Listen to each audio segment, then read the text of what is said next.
So ayan, welcome po sa aking vlog. First time po ito mga ka-agri. Ako nga pala si Angela Dapog Arellano, nag-aaral sa Laguna State Polytechnic University, Lopez Satellite Campus, Lopez, Quezon. Third year college na po ako. So ayan, nakakaraos po kahit may pandemic. Andito po tayo ngayon sa loob ng aming bahay.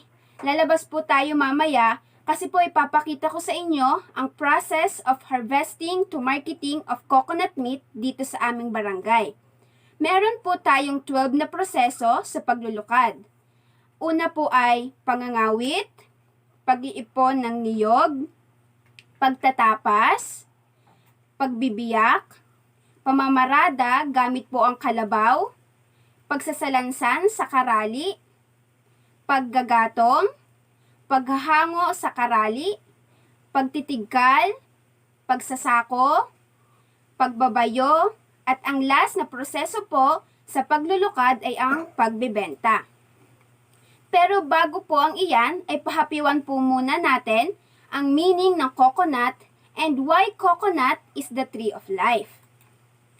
Coconut take up to 7 years to produce fruits once a coconut palm has been planted.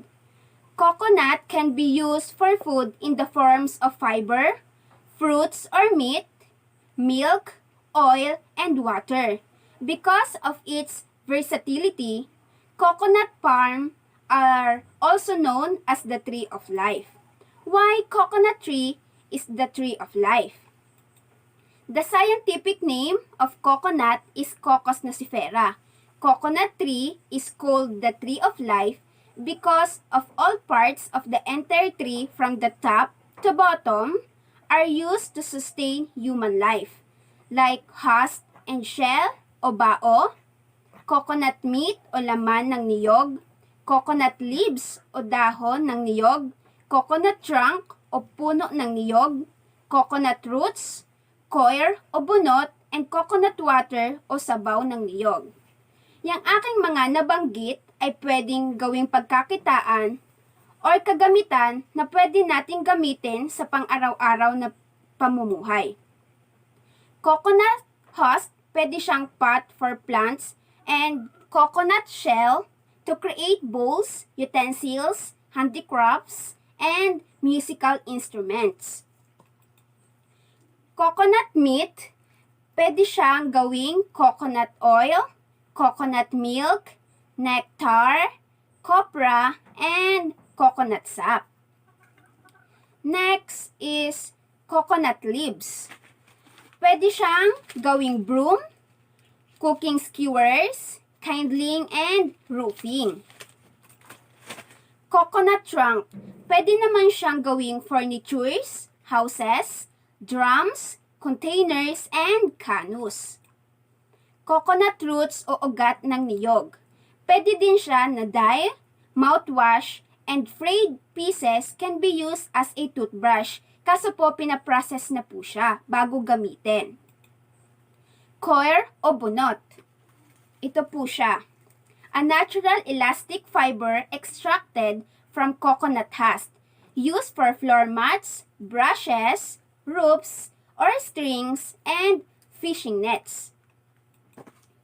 Coconut water o sabaw ng niyog, consumed as a refreshing drink and for hydration in athletes and illness, also used for skin and hair care. So ayan, nalaman na po natin ang iba't ibang parte ng niyog na maaari nating gawin, gayahin, pagkakitaan at gamitin para sa ating pang-araw-araw na pamumuhay. Pwede na tayong lumabas ng aming bahay. Pero bago yan, suotin muna natin ang pangmalakasan nating OOTD tulad ng jacket, pantalon, sapatos, saklob, at pangpingi. Simulan na po nating suotin.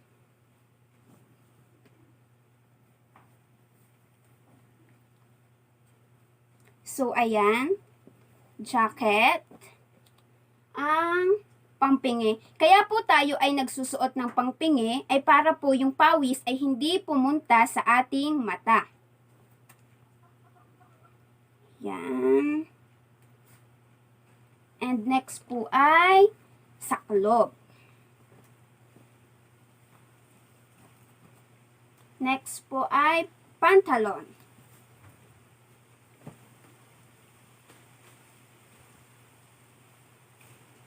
So, ayan, sinusuot na po ang pantalon.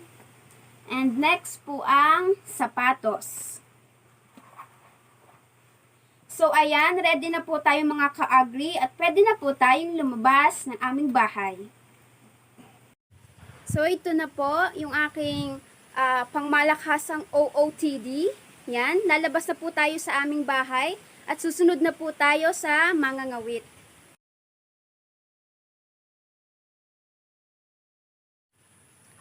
Ayan po, medyo matagal bago matapos sa isang niyog. Mahirap po kasi kawitin.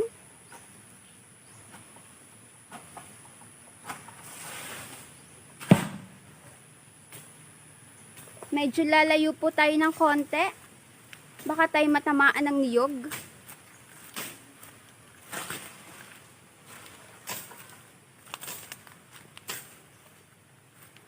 Ahon muna tayo sa medyo mataas-taas.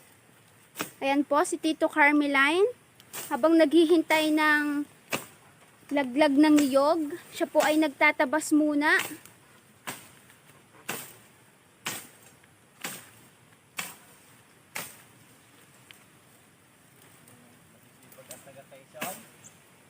Yan, sabi po ni Tito June, sobrang sisipag daw po ng mga taga Quezon.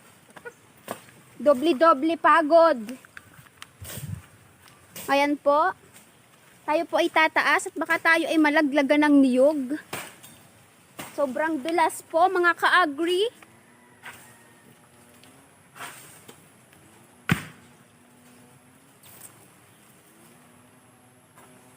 Talagang sakripisyo po ang paglulukad. Magkapera lang. Uulanin na ang mangangawit natin at ang ating magtatabas, mag-iipon ng niyog na si Tito Carmeline. Sundan po uli natin ang ating mangangawit. Tayo po ay naging martyr na ngayon, tagahabol. Rico. Yan po.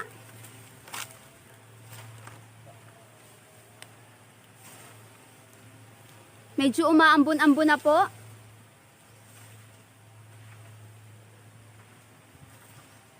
Ang haba ng niyog na kinakawitan. Paswertihan na lang kung hindi lalagpakan ng niyog.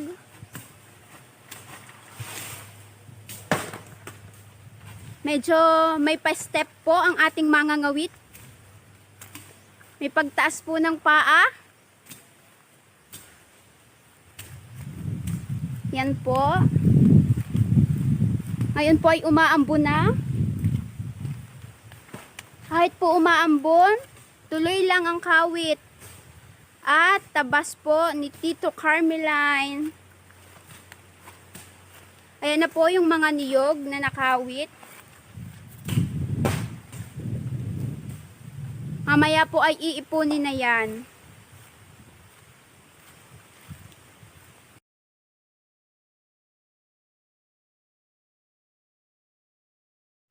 Ayan po, nagsisimula na po uling mag-ipon si Tito Carmeline. After po magtabas, ipon naman po uli. So ayan, sobrang sipag po, doble-doble gawa.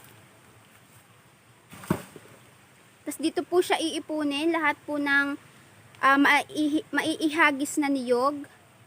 Itutumbon po siya dyan. May dala po siyang gulok para po pangtusok at saka pang taba sa mga damo-damo. Medyo umuulan na po ngayon. kailangan muna nating sumilong.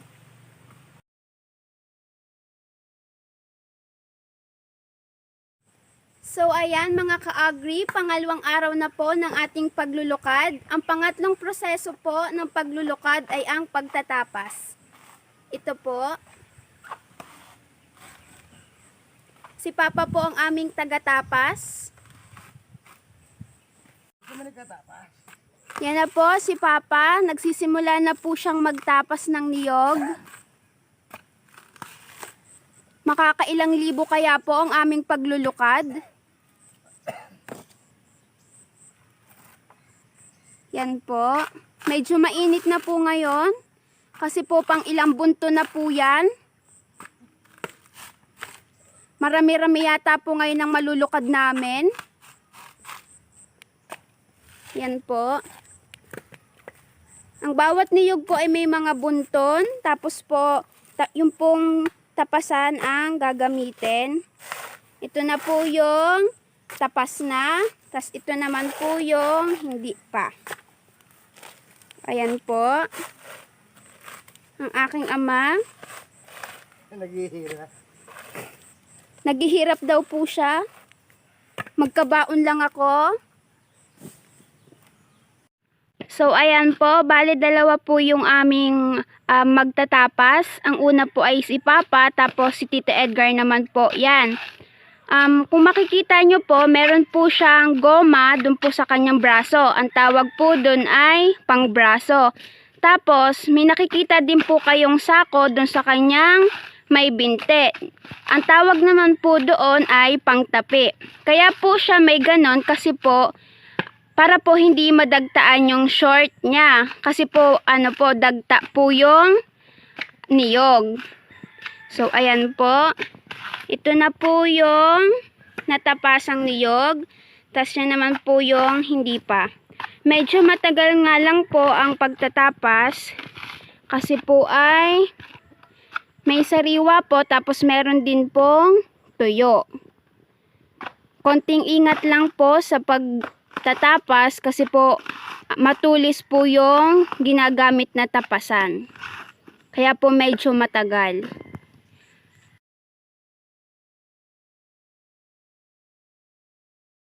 So ayan mga ka-agri, pang-apat na proseso na po yan ng ating paglulukad, ang pamamarada. Yan. Yung mga kabataan po namin ang namamarada, masisipag po sila. Sa pamamarada po, gamit po ang kalabaw. Tapos po may dalang paragos. Yan po. Dadalhin po yan ay sa tapahan. Atin pong susundan. Yan, ang bibilis.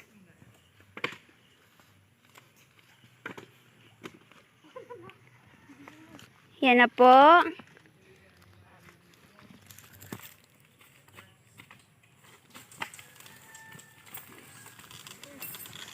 Ayan na po, inaarinda na po ang ating kalabaw.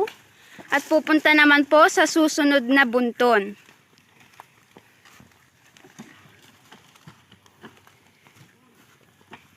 Ayan na po, tayo po ay susunod.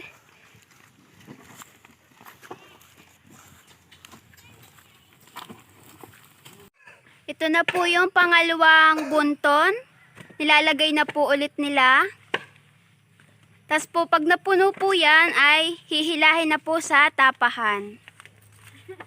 Pagkatapos po mapuno ng baral ng niyog ay hihilahin na po siya sa tapahan at doon po iipunin. Yan po. Ang aming dalawang binata. Sila po yung naghahakot, namamarada po ng aming niyog. Yan na po. Papunta na po silang tapahan. Ito na po mga ka-agri yung naparadang niyog. Medyo kakaunti pa nga lang po kasi po napatigil at umulan. Mamaya na po ulit mamamarada yung mga bata kanina.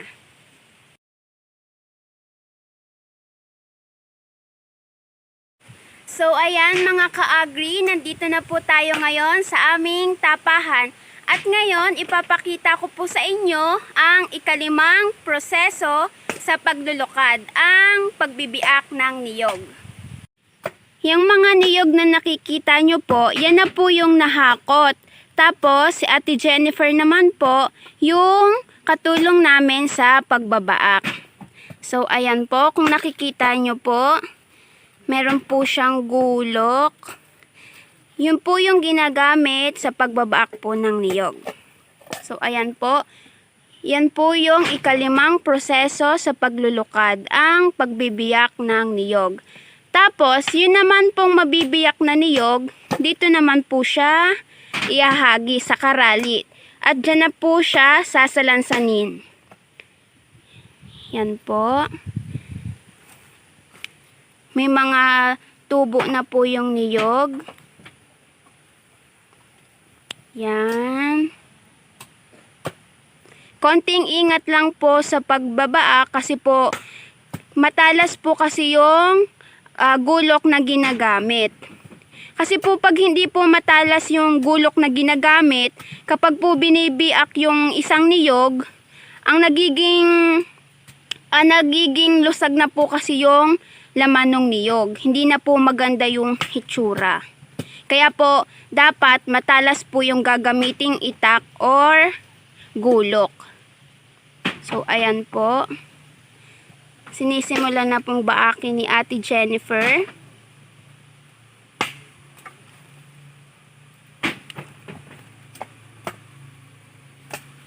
Andito po kami ngayon sa tapahan. So, ayan po. Inihahagis na po yung mga nabaak ng niyog.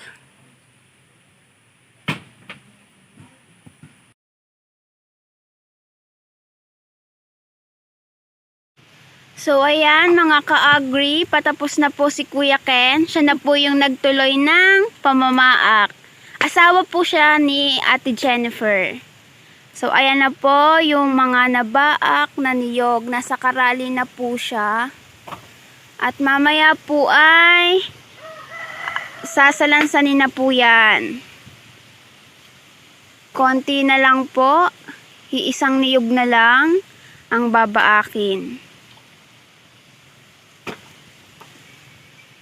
So, ayan po. Yan. Kung nakikita nyo po, mga ka-agri, ayan na po yung mga nabaak na niyog.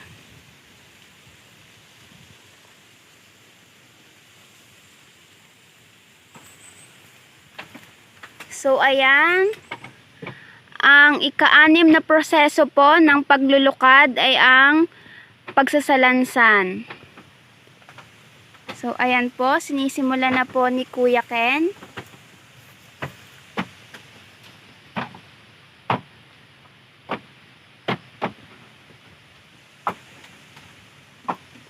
So, ayan po. Kung inyo pong nakikita.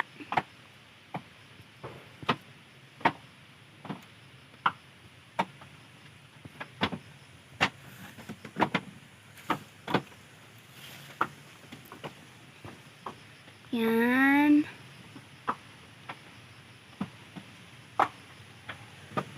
Medyo matagal nga lang po ang pagsasalansan. Kasi po, iniisa-isa pa po yan. At dapat po ay hindi sapin-sapin. Meron din pong mga pagitan. Para hanggang ibabaw po ay maiinitan or maluluto yung niyog. So, ayan po.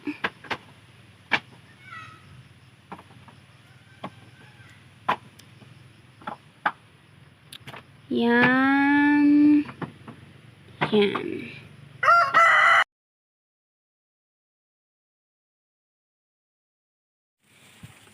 Pagkatapos po masalansan ng mga nabaak na niyog, ay gagatungan na po. Ito na po siya. Si Kuya Ken po yung naggagatong. Nasa ilalim na po siya ng bukiti. Yan po, may palapa, may bao, may mga bunot na tuyo. Yan po, pinapaligid na po yung mga bao sa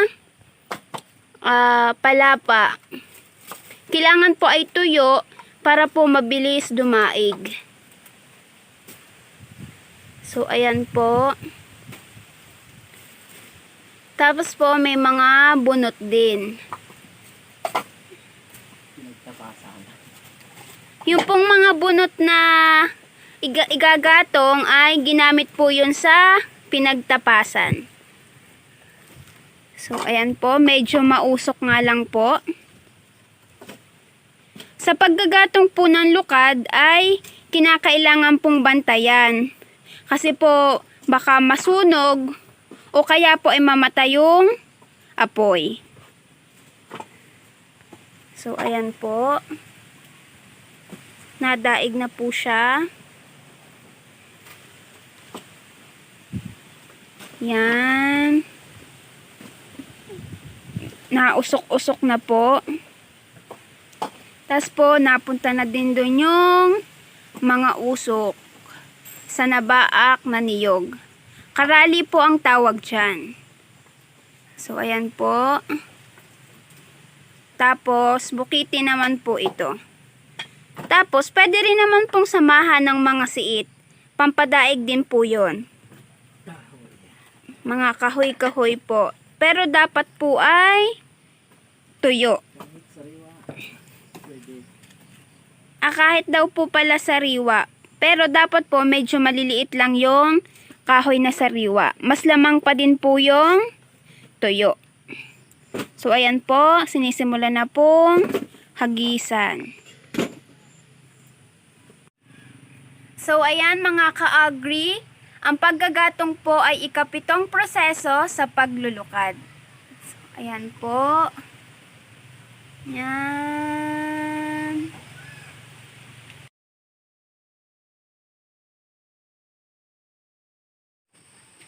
So ayan mga ka-agri, ngayon po ay ika-4 na araw na ng ating paglulukad. Ang ika-8 proseso po sa paglulukad ay ang paghahango sa karali. So ayan po, sinisimula na po ni Kuya Ken. Ayan na po mga ka-agri, hinahango na po ni Kuya Ken yung lukad. Ayan po.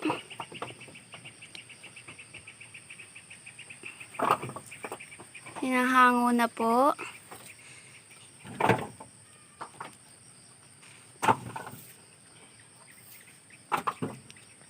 Yan.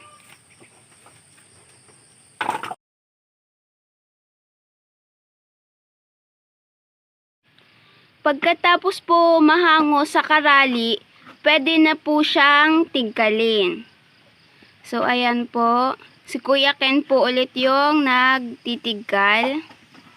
Konting ingat nga lang po kasi po ay sobrang talas po ng tigkalan. So ayan po. Kung inyo pong nakikita.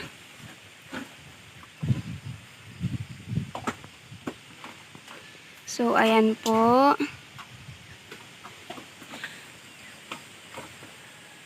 Yan.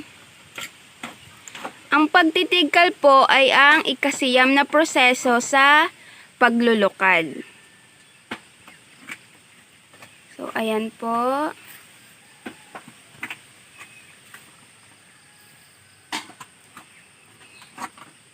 Yan.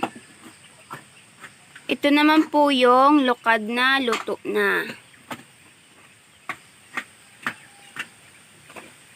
Yan po. Medyo mahirap nga lang po ang pagtitigkal kung hindi po sanay.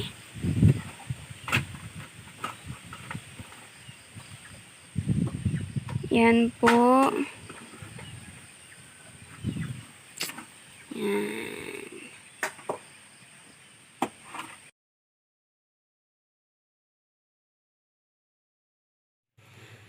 Pagkatapos pong matigkal ng aming lukad, ay sasakuhin na po. Yan po ang ikasampung proseso sa paglulukad, ang pagsasako. Ayan po. Si Tito Andy po yung taga-sako namin. Katulong po siya ni Kuya Ken sa paglulukad. Yan po. Sinasako na po yung natigkal po nila. So, ayan po. Atin pong sisilipin yung sako. Ayan na po. Yan.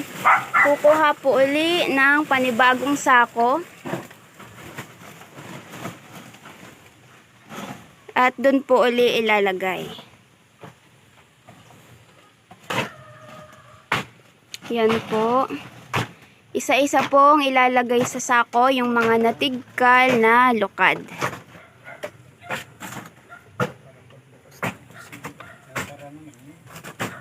Yan po, mga ka-agri.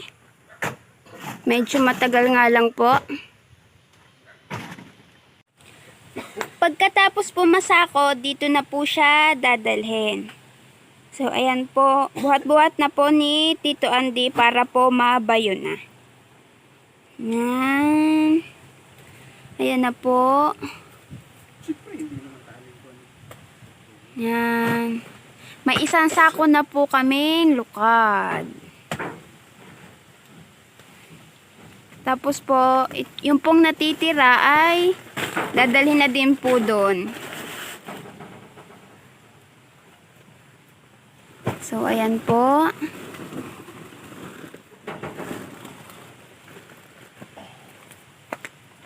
Dito na po ulit siya.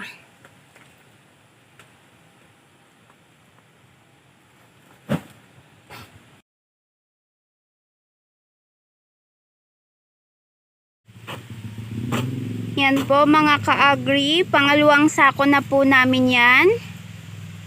Yan po, sinisimula na po uli ni Kuya Ken. May inaayos lang nga lang po sa taas. So ayan po, hinahakot na po ni Tito Andy yung mga natitirang lukad na nasa sako.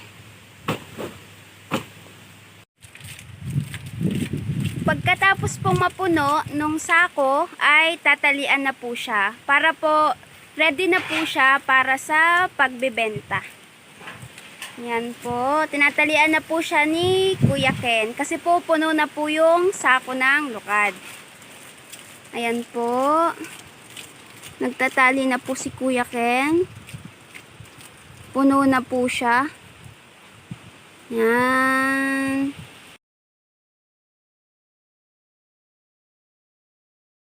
Dalawa, tatlo! After po masako ay dadalhin na po siya sa kalsada. Pwede na po siya ibenta. Yan po, sobrang bigat po niyan. Hindi nga pwede. Yan. Baka lumuwa. Yan na po. Punta na po siya sa kalsada.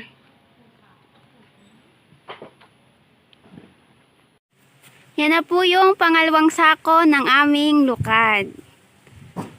Yan po. Dinala na po sa kalsada. After po siyang masako at madala po dito sa kalsada, isasakay na po siya sa motor para po maibenta na. So, ayan po.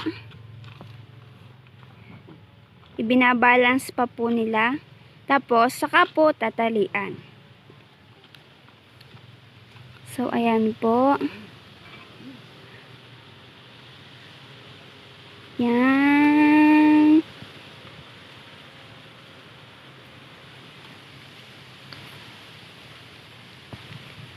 Tinatalian po muna nila.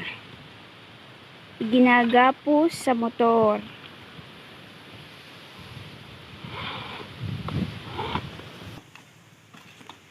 Kapag po naitali na sa motor, ay dadalhin na po siya sa dun po sa pagbebentahan. Ayan po, paalis na po si Kuya Ken. Yan. Dadalhin na po yan dun sa nagbebenta ng lokad. Mga ka-agri, ang huling proseso po sa paglulukad ay ang pagbebenta. Thank you for watching.